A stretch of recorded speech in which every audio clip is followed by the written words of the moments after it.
Azab pertama saat masuk ke dalam kubur itu dikenal dengan istilah duqtatul kubur, himpitan kubur itu. Ada sahabat Nabi sallallahu alaihi wasallam, tak silap saya Sa'ad bin Abi Waqqas. Saat beliau meninggal itu diiringi oleh ribuan malaikat. Hadir ribuan malaikat saat dia meninggal dunia. Saking mulianya sahabat ini. Tapi tatkala dimasukkan ke dalam kubur, tatkala dimasukkan ke dalam kubur, kata Nabi, dia tetap mendapat himpitan kubur itu. Jadi ada himpitan kubur. Orang beriman tetap dapat himpitan kubur. Orang kafir juga. Cuma orang beriman setelah itu akan dilepas Allah Ta'ala.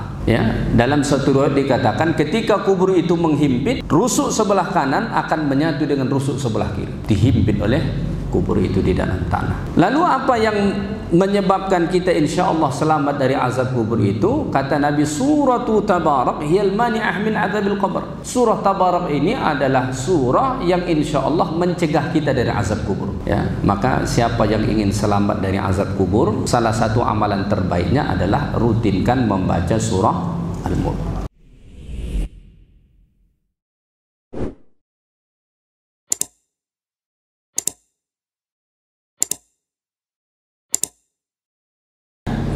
Sebelum kita mengkaji ayat-ayat Allah dalam surah Al-Mulk ini, perlu kita mengenal sedikit tentang surah Al-Mulk. Surah ini diberi dengan Al-Mulk yang kerajaan, atau bisa kita katakan kerajaan Allah Subhanahu wa Ta'ala, karena pada ayat yang pertama Allah Ta'ala berfirman Tabarakalladzi biyadihil mulk. Ada di situ perkataan Al-Mulk. Di samping itu didukung juga oleh ayat-ayat yang ada dalam surah ini. Maka kalau kita teliti secara mendalam, ayat-ayat Allah dalam surah ini itu memang banyak berbicara tentang kerajaan Allah, kekuasaan Allah Subhanahu wa Ta'ala. Maka sangat sesuai surah ini diberi nama dengan Al-Mulk. Yang kedua, surah ini juga dikenal dengan surah Tabarak. Surah Tabarak, sebagaimana perkataan pada ayat yang pertama, kata pertama pada ayat yang pertama, Tabaraka. Maka surah ini dikenal juga sebagai surah Tabarak. Yang ketiga, surah ini juga disebut sebagai surah Tabarakalladzi biyadihil mulk.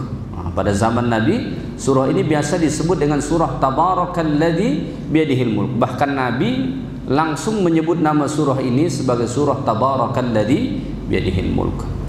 Yang keempat, surah ini juga dikenal dalam kalangan sahabat sebagai surah Al-Mani'ah.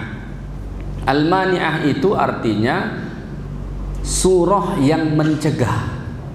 Perkataan Al-Mani'ah ini tidak wujud dalam surah Al-Mulk ini, tapi ada ditemukan dalam hadis Nabi sallallahu alaihi wasallam, yaitu hadis yang berbicara tentang keutamaan surah Al-Mulk ini. Maka kata Abdullah bin Mas'ud, pada zaman Nabi kami menyebut surah ini sebagai surah Al-Mani'ah, surah yang mencegah.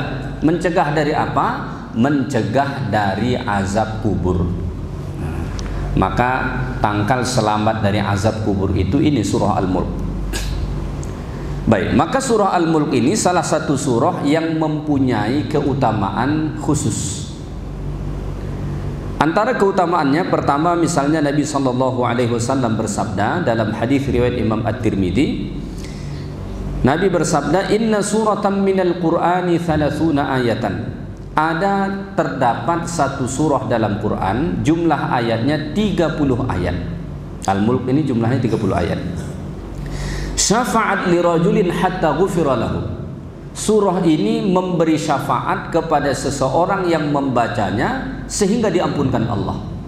Maka bisa kita mengambil kesimpulan, salah satu keutamaan surah Al-Mulk ini menjadi sebab Allah Ta'ala ampunkan dosa kita. Selain kita dapat pahala dari setiap hurufnya, tapi tatkala kita membaca surah ini, kita dapat syafaat ampunan. Wahya tabarakalladzi biyadihil mulk, itulah surah tabarakalladzi biyadihil mulk. Makanya tadi saya sebut, Nabi dalam riwayat ini langsung menyebut nama surah ini sebagai surah tabarakalladzi biyadihil mulk. Baik, keutamaan berikutnya disebut di dalam hadis Nabi sallallahu alaihi wasallam, suratu Tabarak hiyal mani'ah min azabil qabr. Ini riwayat dari Abdullah bin Mas'ud. Surah Tabarak itu adalah surah yang mencegah seseorang dari azab kubur. Ya, azab kubur itu benar adanya. Bahkan yang pertama sekali disebut dalam riwayat, azab pertama saat masuk ke dalam kubur itu dikenal dengan istilah duqtatul kubur, himpitan kubur itu. Ya, himpitan kubur itu. Ada sahabat Nabi sallallahu alaihi wasallam, tak silap saya Sa'ad bin Abi Waqqas, saat beliau meninggal itu diiringi oleh ribuan malaikat, hadir ribuan malaikat saat dia meninggal dunia, saking mulianya sahabat ini. Tapi tatkala dimasukkan ke dalam kubur, ya, tatkala dimasukkan ke dalam kubur, kata Nabi, dia tetap mendapat himpitan kubur itu. Jadi ada himpitan kubur. Orang beriman tetap dapat himpitan kubur. Orang kafir juga. Cuma orang beriman setelah itu akan dilepas Allah Ta'ala. Ya, dalam satu riwayat dikatakan ketika kubur itu menghimpit, rusuk sebelah kanan akan menyatu dengan rusuk sebelah kiri, dihimpit oleh kubur itu di dalam tanah. Ya. Lalu apa yang menyebabkan kita insya Allah selamat dari azab kubur itu? Kata Nabi, suratu Tabarak hiyal mani'ah min azabil qabr. Surah Tabarak ini adalah surah yang insya Allah mencegah kita dari azab kubur. Ya, maka siapa yang ingin selamat dari azab kubur, salah satu amalan terbaiknya adalah rutinkan membaca surah Al-Mulk. Ya, setiap hari baca. Ya, setiap hari baca. Kalau bisa baca pada waktu malam. Nabi punya kebiasaan itu pada waktu malam membaca surah Al-Mulk. Maka disebut di dalam satu hadis dari Jabir radhiyallahu taala anhu, kana Rasulullah la yanamu hatta yaqra'a alif lam mim tanzil as-sajdah wa tabarakalladzi biyadihil mulk. Setiap malam Nabi tidak tidur sehingga membaca pertama alif lam mim tanzil atau surah as-sajdah. Ya.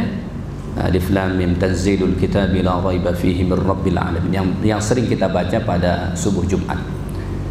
Baru kemudian yang kedua adalah surah as-sajdah. Dan ini surah Tabarak, ya. Jadi Nabi baca sebelum tidur itu surah as-sajdah dan surah Tabarak. Ini juga untuk menambah pengetahuan kita bahwa keutamaan surah as-sajdah itu bukan hanya dibaca saat subuh Jumat. Mungkin selama ini yang sering kita tahu, dianjurkan kita membacanya pada subuh Jumat, ya. Nabi juga mengamalkan itu. Tapi ada keutamaan lain. Setiap hari atau setiap malam itu Nabi membaca surah as-sajdah bersamaan dengan surah Tabarak. Sebelum Nabi tidur. Makanya Nabi menjelang tidur itu banyak betul baca ayat, baca Al-Quran. Surah as-sajdah, surah Tabarak. Belum lagi surah-surah pendek, belum lagi ayat-ayat tertentu seperti ayatul kursi, akhir surah Al-Baqarah, itu dibaca oleh Nabi SAW. Agak berbeda dengan kita. Kita kadang-kadang terakhir kita lihat apa? Handphone kita. Iya kan? Yang terakhir kita lihat kadang-kadang handphone kita, sampai handphone itu dibawa tidur. Diletakin di samping bantal atau di atas tempat tidur begitu. Bangun tidur yang pertama digapai juga kadang-kadang handphone lagi. Penasaran betul kita saat tidur siapa sih yang nge-WhatsApp kita begitu kan.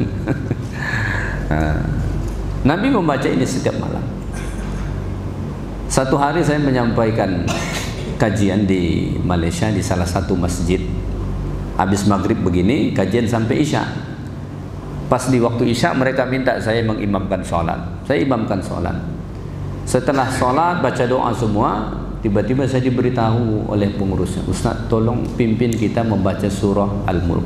Kita di sini punya kebiasaan setiap selesai Isya kita baca surah Al-Mulk. Jadi ternyata sudah dibudayakan di masjid mereka itu setiap selesai Isya imam yang bertugas memimpin, memandu membaca surah Al-Mulk. Di print itu surah Al-Mulk, di laminating, kemudian dibagikan kepada jamaah. Jadi bersama-sama membacanya. Itu satu tradisi yang bagus. Kita ini kadang-kadang kalau sendiri-sendiri susah, tapi kalau beramai-ramai biasanya lebih mudah. Maka itu satu tradisi yang bagus untuk kita contoh, ya. Baik, jadi kebanyakan hadis-hadis tentang keutamaan surah Al-Mulk ini itu seputar tentang menjadi sebab Allah selamatkan kita dari azab kubur, ya. Maka dalam riwayat yang lain ada riwayat dari Abdullah bin Mas'ud. Kata beliau, saat seseorang berada di dalam kubur, maka akan didatangi dari sebelah kakinya. Kemudian kaki itu berkata, tidak ada jalan bagi kamu dari sini. Orang ini dulu senantiasa membaca surah Al-Mulk. Kemudian didatangi dari sebelah perut atau dadanya. Kemudian berkata lagi perut atau dada itu, tidak ada jalan bagi kamu dari sini. Orang ini dulu senantiasa membaca surah Al-Mulk. Didatangi dari sebelah kepala, diucapkan hal yang sama. Jadi di dunia ini saja yang mulut kita cuma bisa bicara. Setelah kita mati, seluruh anggota badan kita ini bisa berbicara. Di dunia ini sekarang pun sudah terbukti, bukan cuma lisan kita yang berbicara. Kadang-kadang jari kita sudah lebih banyak berbicara ketimbang lisan kita, ya kan? Setelah kita meninggal, itu anggota badan kita bisa berbicara, memberikan persaksian. Al-yawma nakhtimu ala afwahihim wa tukallimuna aydihim wa tashhadu arjuluhum bima kanu yaksibun. Mulut nanti malah di akhirat ditutup kata Allah. Yang berbicara apa? Tangan kita, kaki kita, anggota badan kita. Bahkan yauma idzin tuhadditsu akhbaraha. Bahkan nanti tanah yang kita injak sekarang ini pun itu akan memberikan persaksian di hadapan Allah. Ya Allah, dulu hari ini tanggal sekian jam sekian dia melakukan ini di atas tanah, di atasku. Maka tidak bisa kita ngelak. Itulah salah satu dalil kenapa dianjurkan kita kalau sholat itu pindah-pindah tempat. Misalnya habis sholat fardu, ya kan, untuk kita sholat sunnah ba'diyah itu dianjurkan pindah tempat, bergeser. Kenapa begitu? Apakah tidak boleh kita tetap di tempat kita sujud tadi, di tempat kita sholat pertama? Boleh. Cuma karena ada riwayat bahwa setiap tempat yang kita tempatin ini memberi persaksian, maka dianjurkan kita pindah supaya lebih banyak yang memberi persaksian terhadap kita. Karena sadar tidak sadar kita, seluruh makhluk yang ada di sekitar kita ini itu memperhatikan kita. Contoh hadis tentang keutamaan azan. Apa kata Nabi tentang keutamaan azan? Salah satu keutamaan azan itu, orang yang azan nanti seluruh makhluk yang mendengarkan akan menjadi saksi di padang mahsyar. Mungkin pohon-pohon yang mendengar laungan azan itu hadir, ya Allah, dulu dia melaungkan azan. Burung yang mendengar datang memberi saksi. Hewan yang mendengar datang memberi, seluruh makhluk datang memberi saksi. Karena kadang-kadang kita tidak sadar bahwa makhluk Allah Ta'ala yang lain itu juga memperhatikan kita, mengetahui kita, dan mereka menjadi saksi terhadap amal-amal perbuatan kita. Baik, surah Al-Mulk ini adalah surah yang ke-67 dalam Al-Quran. Namun kalau dari sisi penurunan ke Nabi, surah Al-Mulk ini adalah surah yang ke-76 diturunkan kepada. Jadi cukup dibalik saja. Dalam Quran surah yang ke-67, kalau ditinjau dari penurunannya, ini surah yang ke-76 diturunkan kepada Nabi SAW. Surah Makkiyah, artinya diturunkan ketika Nabi belum hijrah ke Madinah, dan jumlah ayatnya sebanyak 30 ayat. Siapa yang ingin menghafalnya, insya Allah sangat mudah. Sebulan bisa hafal, cukup satu ayat satu hari. Sebulan 30 hari, satu ayat satu hari, sebulan sudah hafal Al-Mulk. Tapi jangan terlalu paksakan, apalagi bapak ibu yang sudah agak berusia. Nanti terlalu dipaksakan makin susah. Nah, caranya apa? Sering-sering saja dibaca. Baca. Lama-lama hafal sendiri kita. Ya, sama halnya kita hafal surah-surah pendek misalnya. Tidak pernah kita hafal secara khusus. Tapi karena memang sering kita baca, sering kita dengar, akhirnya hafal secara otomatis tanpa kita sadar kapan sebenarnya kita hafal surah-surah tersebut. Baik, Allah Ta'ala berfirman pada ayat yang pertama. A'udzu billahi minasyaitonir rajim. Bismillahirrahmanirrahim. Tabarakalladzi biyadihil mulku wa huwa ala kulli syai'in qadir. Tabarakalladzi biyadihil mulk wa huwa ala kulli syai'in qadir. Kalau kita lihat terjemahan Al-Quran dalam bahasa Indonesia, ayat ini diterjemah dengan segala puji bagi Allah yang di tangannya berada kekuasaan ataupun kerajaan, dan Dia maha kuasa atas tiap-tiap segala sesuatu. Jadi perkataan tabarak pada ayat ini dalam terjemahan bahasa Indonesia itu diterjemah dengan maha suci.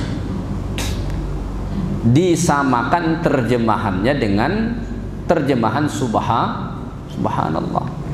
Tasbih biasanya kita terjemah dengan maha suci Allah. Tabarak di sini juga diterjemah dengan maha suci Allah. Kenapa begitu? Karena begini, menterjemahkan Al-Quran itu ke dalam bahasa kita tidak mudah. Ini kita tidak bermaksud menyalahkan misalnya tim penerjemah Al-Quran, tidak. Tidak mudah kita untuk menterjemah Al-Quran ke dalam bahasa Indonesia. Bahasa Al-Quran itu terlalu luas, terlalu dalam jika dibandingkan dengan bahasa kita. Makanya kita tidak boleh memahami Al-Quran sekedar melalui makna harfiah. Kalau semata-mata makna harfiah, bisa keliru kita dalam memahami Al-Quran. Maka perlu istilahnya dengan terjemah tafsiriah. Jadi ada terjemah harfiah, ada terjemah tafsiriah. Kalau terjemah harfiah itu bagaimana? Terjemah kata per kata. Nah, sekarang Al-Quran rata-rata dibuat begitu, dan itu tidak salah. Maksudnya setidaknya membantu kita untuk memahami Al-Quran. Cuma ada terjemahan yang paling tepat, namanya terjemah tafsiriyah. Ya. Baik, tabarak itu apa artinya? Tabarak itu lebih tepat kita maknai dengan maha berkah Allah. Maha berkah Allah. Berkah itu apa? Berkah itu artinya adalah kasratul khair, banyak kebaikan. Maka tabarak itu artinya takatsara khairullahi wa birruhu ala jami'i khalqih. Maha banyak kebaikan-kebaikan Allah terhadap hambanya. Begitu banyak kebaikan Allah terhadap kita. Saking banyaknya kebaikan Allah terhadap kita itu tidak bisa kita hitung. Ya kan? Tidak bisa kita hitung. Bahkan kadang-kadang, jangankan untuk menghitungnya, kadang-kadang kita lupa atau tidak menyadari bahwa itu kebaikan Allah Ta'ala terhadap kita. Saya kasih contoh. Sekarang jantung kita masih berdetak. Siapa yang berperan membuat jantung kita berdetak? Apakah kita yang membuat jantung kita berdetak? Tentu saja tidak, ya kan? Jangankan membuatnya berdetak, melihat jantung kita pun kita tak pernah. Tak pernah. Lalu siapa yang membuat jantung kita itu tetap berdetak, memompa darah sehingga kita masih hidup, masih sehat? Itu bagian dari kebaikan Allah yang jarang kita sadari. Ya. Siapa yang masih memfungsikan ginjal kita masih baik sampai sekarang? Ya Allah. Kita tidak pernah melihat ginjal kita, nggak pernah kita berperan untuk itu. Itu adalah kebaikan Allah Ta'ala. Saya ketemu dengan seorang hamba Allah yang setiap hari harus cuci darah. Tiap hari cuci darah, dibolongin dari sini. Ginjalnya sudah rusak. Setiap hari cuci darah. Ya, dulu dia cerita, dulu saya tidak ada asuransi Ustaz, tak ada BPJS dia dulu. Saya habis ratusan juta untuk cuci darah, karena dia orang daerah, datang berobat ke Pekanbaru. Sekarang alhamdulillah sudah gratis. Gratis dalam artian dia tiap bulan bayar BPJS begitu. Cuci darah. Ada seorang jamaah saya di Malaysia, anak dia mulai dari kecil sudah rusak ginjalnya. Sampai anak itu sudah umur belasan tahun, tiap hari cuci darah juga. Lalu kemudian diambil tindakan oleh dokter, dipindahkanlah setengah ginjal ibunya ke anak ini. Jadi dioperasi ginjal ibunya, diambil setengah dikasih ke anak ini. Alhamdulillah sekarang masih bertahan hidup. Ya. Jadi sangat banyak kebaikan Allah Ta'ala terhadap kita yang kadang-kadang kita tak sadar pun bahwa itu kebaikan Allah. Maka tabarak itu artinya maha berkah Allah, maha banyak kebaikan-kebaikan Allah Ta'ala terhadap kita. Sangat banyak kebaikan-kebaikan Allah Ta'ala terhadap kita. Dari ayat ini juga kita bisa belajar bahwa yang maha berkah itu adalah Allah. Maka kalau mau meminta berkah, mintanya sama Allah, karena dia pemilik berkah. Manusia tidak memiliki berkah. Manusia itu diberkahi. Pemilik berkah Allah. Yang memberkahi siapa? Allah. Maka jangan minta berkah sama manusia. Faqidu syai' la yu'ti. Orang yang tidak memiliki tidak bisa memberi. Kalau saya tidak punya, saya tidak memiliki, tidak bisa saya kasih. Tidak bisa saya kasih. Maka kalau kita minta berkah sama manusia, manusia mana bisa ngasih berkah? Yang boleh kita minta itu cuma nasi berkat. Nasi berkat boleh kita minta, ya. Nasi berkat itu kalau ada mendoa, ada syukuran, ya, dibungkus nasi, itu nasi berkat namanya. Nah, itu boleh kita minta. Tapi kalau berkah yang hakiki, itu mintanya sama Allah. Jangan minta dengan manusia. Lalu bagaimana dengan istilah yang sering kita dengar? Ketemu dia dengan kiai, ketemu dia dengan ustadz, ketemu dengan tuan guru, lalu dia bilang ngalap barokah. Ya, sering kita mendengar begitu. Apa maksud ucapan itu? Apakah guru itu yang memberi berkah? Tentu saja tidak. Apakah kiai itu yang memberi berkah? Tentu saja tidak. Tidak mungkin bisa memberi. Itu ucapan mungkin dalam bentuk doa. Dia berharap sebab ketemu orang soleh, orang alim, diberkahi Allah dia.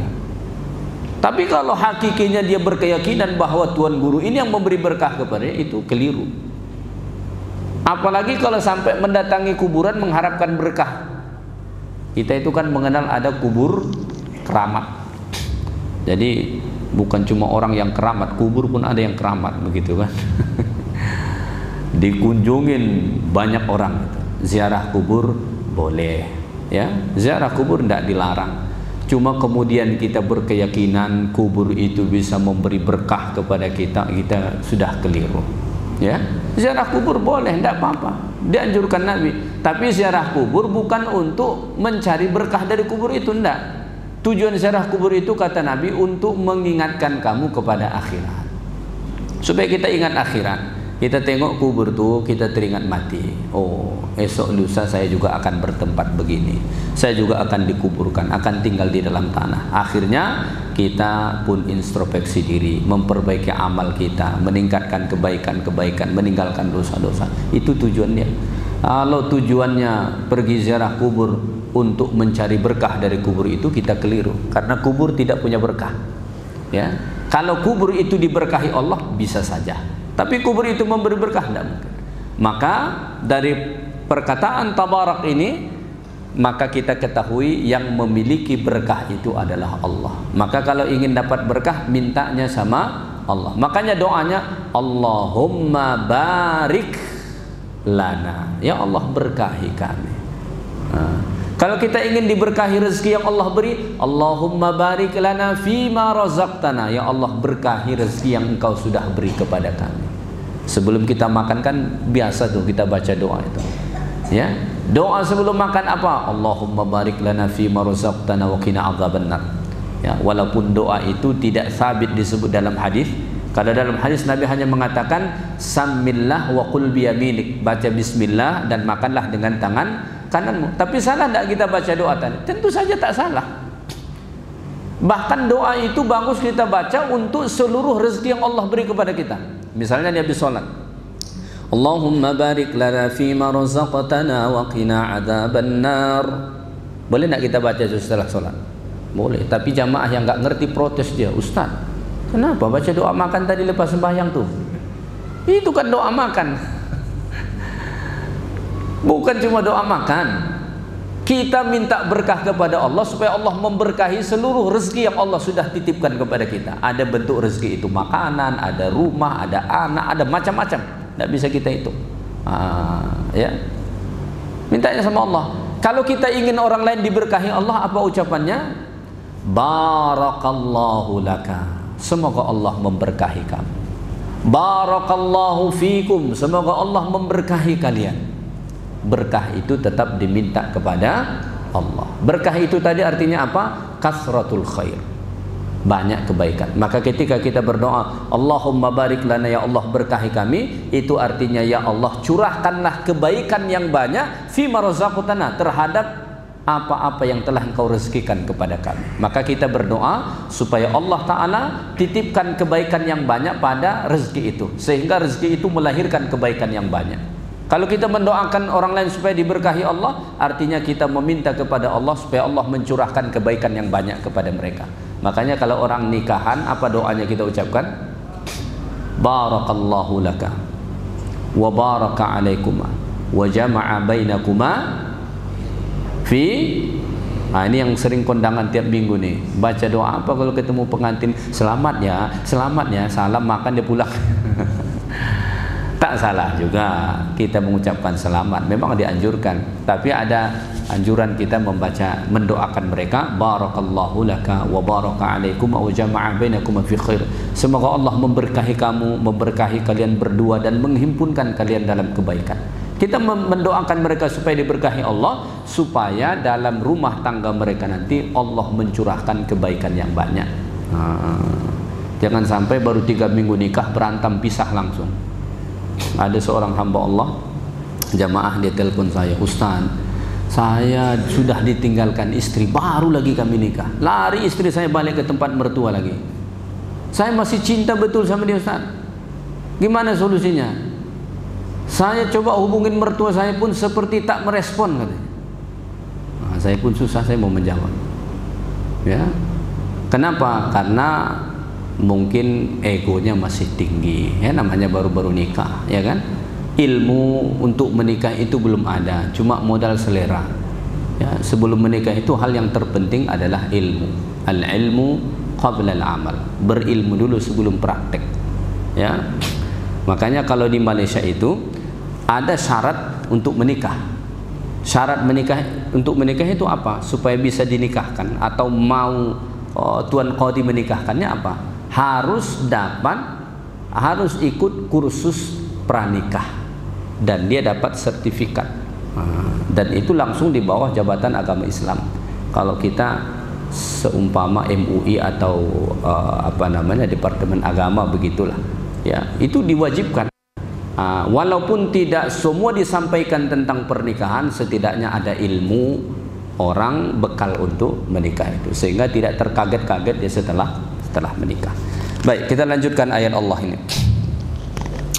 Alladzi biyadihil mulk, yang di tangannya berada kerajaan, dalam genggaman kuasa Allah Ta'ala lah kerajaan. Alladzi biyadihi mulkud dunya wal akhirah, di tangan Allah Ta'ala lah kerajaan dunia dan akhirat. Seluruh alam ini itu ada dalam genggaman kuasa Allah. Dialah yang mengaturnya, dialah yang menentukannya, dialah yang menguasai, dialah segala-galanya. Maka kita sendiri ini itu berada dalam genggaman kuasa Allah. Maka Nabi itu sering bersumpah. Cara Nabi bersumpah itu sering sekali kalau kita baca hadis, walladzi nafsi biadihi. Begitu cara Nabi bersumpah. Sering sekali Nabi bersumpah dengan kata-kata itu. Walladzi nafsi biadihi, demi yang jiwaku, diriku ada dalam genggaman kuasanya. Maka kita ini pun ada dalam genggaman kuasa Allah, yang mengatur seluruh persendian dalam badan kita itu pun adalah Allah Ta'ala. Yang mengatur kehidupan kita ini pun Allah Ta'ala. Yang menentukan dalam hidup kita ini pun Allah Ta'ala.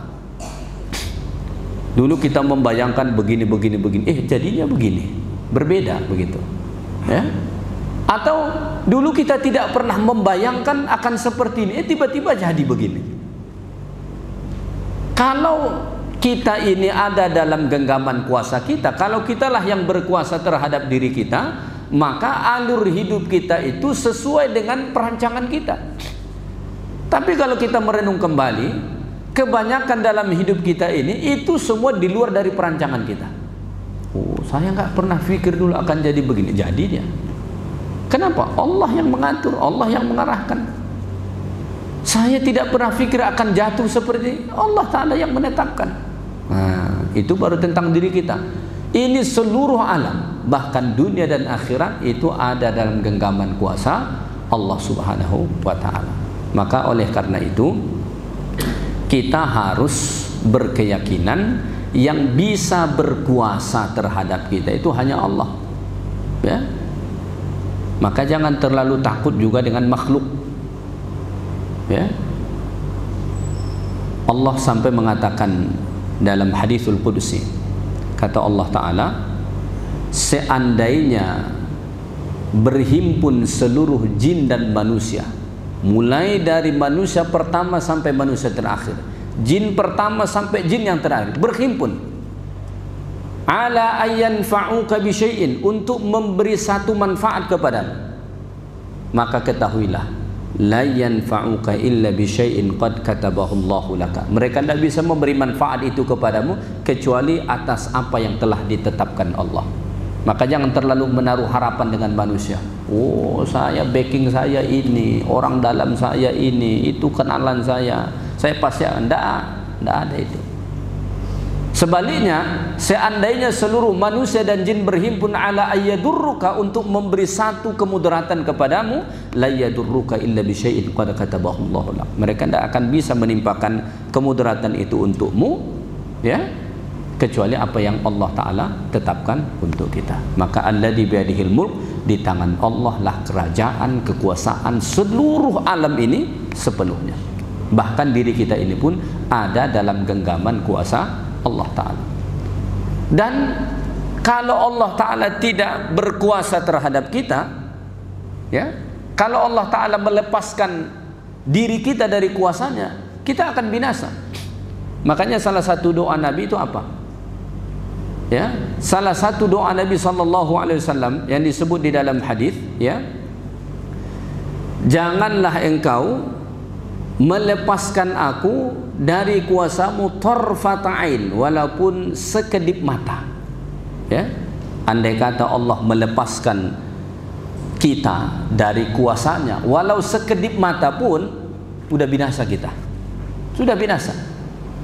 Maka semua apa yang ada dalam diri kita ini, itu semua atas kuasa Allah. Maka Allah Ta'ala mengatakan dalam Al-Quran, wa fi anfusikum afala tubsirun, kalau kamu hendak melihat tentang kebesaran Allah, selain menyaksikan seluruh alam ini, yang paling dekat adalah lihat diri kamu sendiri. Wa fi anfusikum afala tubsirun, perhatikan diri kamu, renungkan tentang diri kamu, hayati tentang diri kamu, kamu akan menemukan kebesaran Allah pada dirimu. Seandainya engkau tidak bisa melihat kebesaran Allah dengan melihat alam yang di luar sana, maka lihatlah dirimu, bercerminlah terhadap dirimu, renungkanlah terhadap dirimu, engkau pasti akan menemukan kebesaran Allah pada dirimu. Ya, begitu maha kuasanya Allah Subhanahu wa ta'ala, ya. Baik, maka ayat ini juga memberi pengajaran kepada kita, siapa yang ingin mendapatkan kerajaan, kekuasaan, maka mintalah kepada pemiliknya. Siapa pemiliknya? Allah Subhanahu wa ta'ala. Qulillahumma malikal mulk tu'til mulka man tasha' wa tanzi'ul mulka mimman tasha' wa tu'izzu man tasha' wa tudhillu man tasha' biyadikal khair innaka ala kulli syai'in qadir. Kalau Allah sudah berkehendak seseorang dapat kuasa, Allah beri. Kalau Allah tidak berkehendak, tidak akan. 10 partai pengusung, mayoritas tak menang. Kenapa? Allah tak berkehendak. Cuma 2 partai pengusung, pas-pasan menang. Kenapa? Allah berkehendak. Dan ini juga memberi pengajaran kepada kita. Siapapun yang dititipkan Allah kuasa, siapapun yang mendapat kuasa, suka atau tak suka kita, ketahuilah itu Allah yang menitipkan kuasa untuk dia, ya? Mau kita suka atau kita tak suka, yang menitipkan kuasa itu adalah Allah, ya? Cuma penguasa ini atau Allah titipkan kekuasaan kepada seseorang, ada kalanya menjadi nikmat bagi kita, ada kalanya menjadi ujian bagi kita. Kalau orang yang dititipkan Allah kuasa itu orang yang baik, orang yang adil, orang yang santun, orang yang penyayang dengan orang-orang yang dia pimpin, maka itu tentu menjadi nikmat bagi kita. Tapi sebaliknya, kalau orang yang dititipkan Allah kuasa ini zalim, tidak sayang dengan rakyatnya, tidak peduli dengan orang-orang yang susah, maka itu menjadi musibah atau ujian bagi kita. Dan biasanya pemimpin itu lahir sesuai dengan keadaan rakyatnya.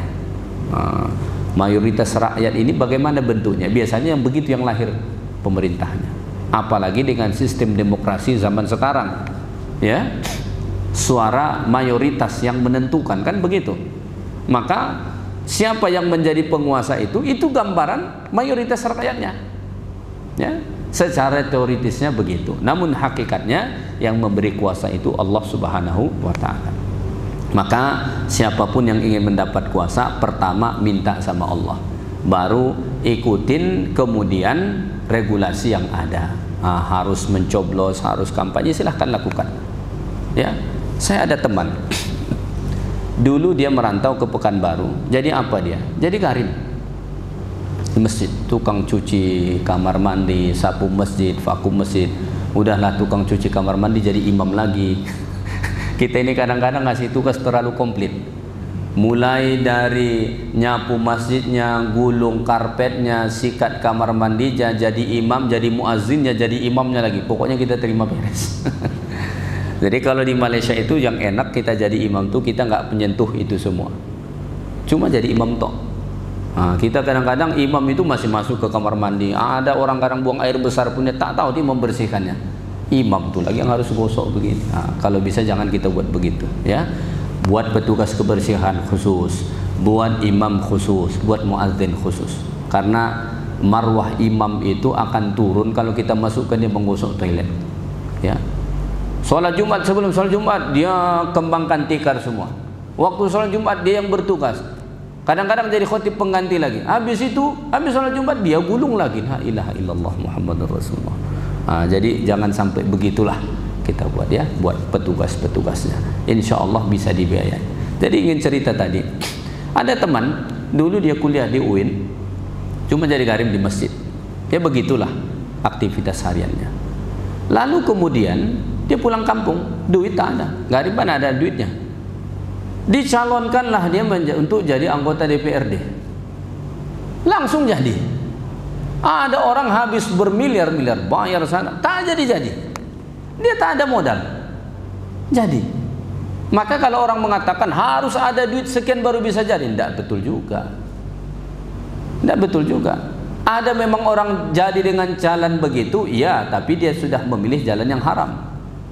Ya, tapi kita ingin membuktikan bahwa yang menitipkan kuasa itu hakikatnya Allah. Ada orang nggak modal apa-apa jadi. Sekarang sudah periode kedua dia, masih naik juga dia.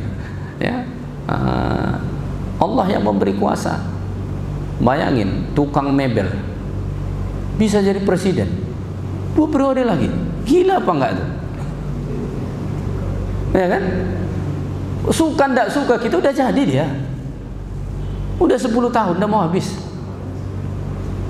Ya, siapa sih yang bisa menyangka? Itu kan bukan darah biru, bukan ini, bukan itu. Kalau Allah sudah menakdirkan jadi, ya jadi. Karena Allah titipkan kuasa untuk dia, maka dia berkuasa. Wali kota 2 kali, ya kan? Gubernur tak sampai habis 1 periode, melompat langsung. Kalau kita melihat sejarah orang dapat kekuasaan di dunia, mungkin tak ada tandingan dia. Ya, coba cari orang di dunia yang lompatan karir politiknya dari wali kota, mulus ke gubernur, mulus langsung ke presiden, nggak ketemu kita tuh. Ini bukan untuk memuji-muji, kita cerita bagaimana kalau Allah sudah berkehendak menitipkan kerajaannya, kekuasaannya, jadi. Jenderal aja susah jadi, tukang mebel jadi dia. Ya.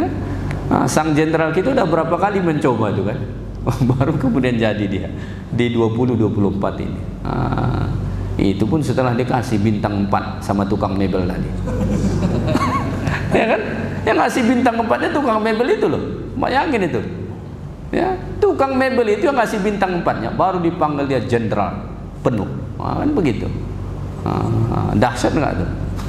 Begitu kalau Allah Ta'ala sudah memang memberi kehendak kuasanya, ya, maka kuasa itu ada di tangan Allah Subhanahu wa Ta'ala. Wa huwa ala kulli syai'in qadir, dan dia Allah itu maha kuasa atas tiap-tiap segala sesuatu, ya. Ayat wa huwa ala kulli syai'in qadir itu di dalam Al-Qur'an terulang sebanyak 33 kali. Jadi kalau kita baca seluruh ayat Quran itu, ayat yang ada perkataan wa huwa ala kulli syai'in qadir itu terulang sebanyak 33 kali. Jadi cukup sering diulang Allah.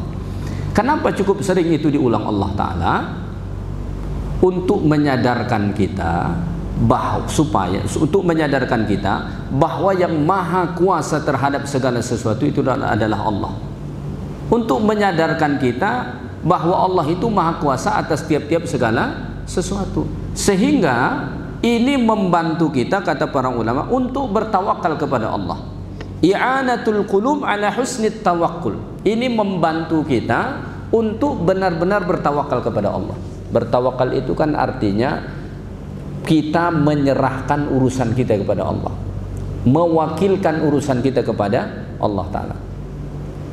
Biasanya kalau kita mewakilkan urusan kita itu karena kita tidak mampu kita ngurusnya, maka kita wakilkan untuk kepada orang yang mampu. Hidup kita ini tidak bisa kita urus sepenuhnya nih, tidak bisa kita urus. Maka bertawakallah kepada Allah Ta'ala yang maha kuasa atas tiap-tiap segala sesuatu. Cuman itu solusi terbaiknya. Pernah enggak kita sebagai orang tua tiba-tiba risau, bagaimanalah nanti nasib anak-anakku ini? Dia tengok anak-anaknya, ada anaknya belum bekerja lagi, sudah habis kuliah tak dapat kerja. Ada yang dapat kerja cuma honorer, gaji pun di bawah 1 juta. Hari ini masih ada gaji orang di bawah 1 juta, ya. Sebagai orang tua risau hati dia, macam manalah hidup anak saya ini. Bentar lagi dia akan menikah, bentar lagi dia mungkin punya anak. Bagaimana dia bisa membuat rumah dia, membina kehidupan dia? Ada kerisauan.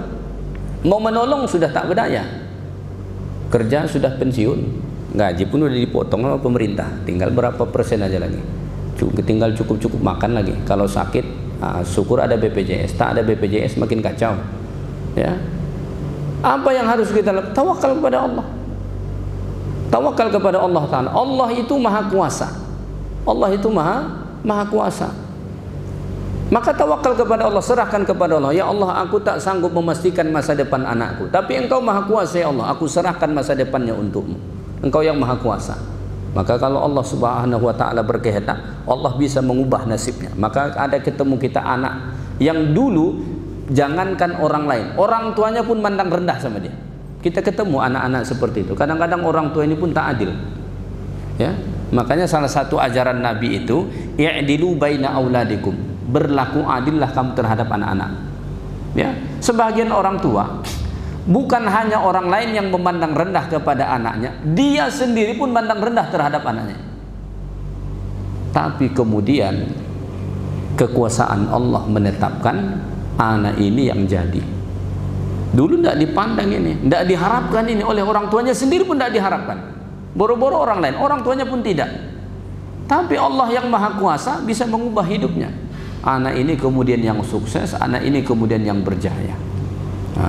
Maka ayat Allah wa huwa ala kulli syai'in qadir, selain memberitahu kepada kita bahwa Allah itu maha kuasa atas segala sesuatu, ini membantu kita untuk selalu bertawakal kepada Allah dan tidak berputus asa atas apapun yang kita hadapi. Ingat, kita selalu punya Allah, punya Tuhan yang maha kuasa. Menurut kita ini tidak mungkin, bagi Allah Ta'ala itu mungkin.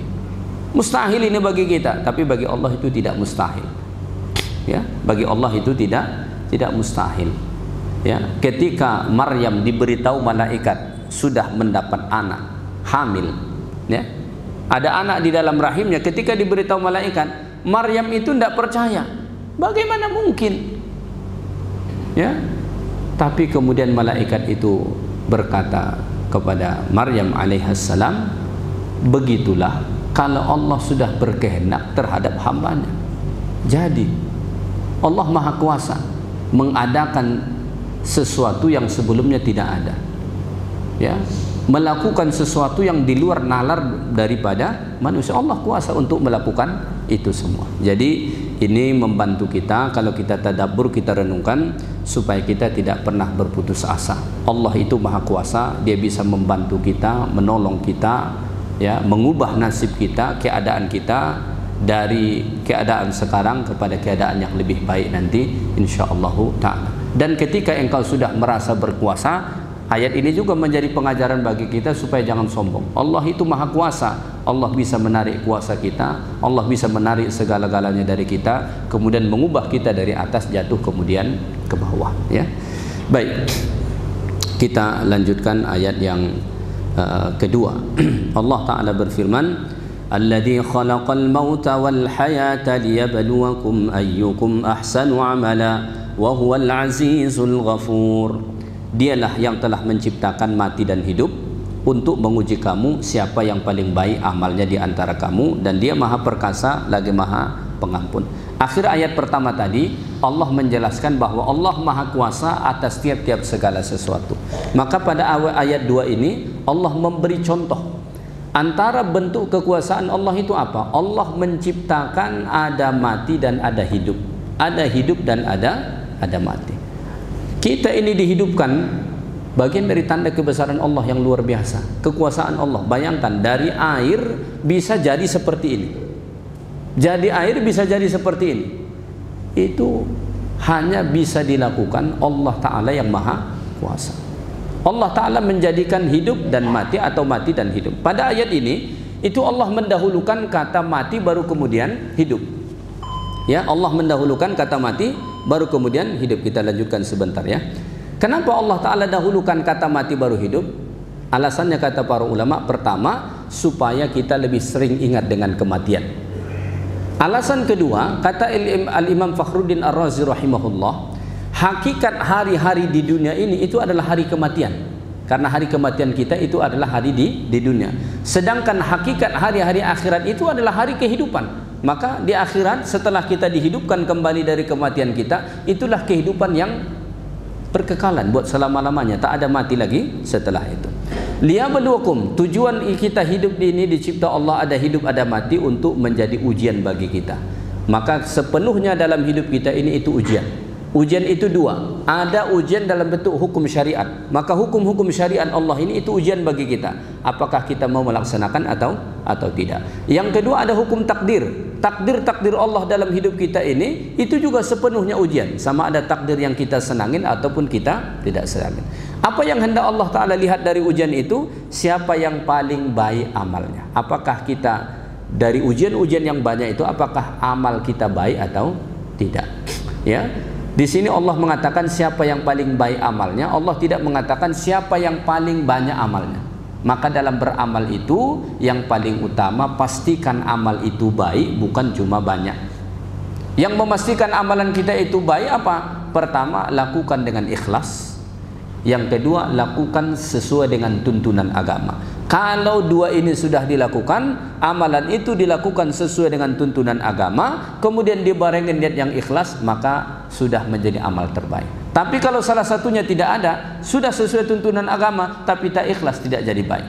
Atau ikhlas cuma amalannya tidak sesuai tuntunan agama, juga tak jadi baik. Wa huwal azizul ghafur, Allah itu maha perkasa, bisa mengalahkan siapapun dan Allah tidak bisa dikalahkan siapapun, dan Allah Ta'ala itu maha pengampun atas setiap orang yang berdosa. Baik, itu saja kajian kita pada malam ini, mudah-mudahan bermanfaat bagi kita. InsyaAllah Ta'ala kita sambung ayat-ayat berikutnya pada kuliah akan datang. Yang baik dari Allah, yang kurang dari saya.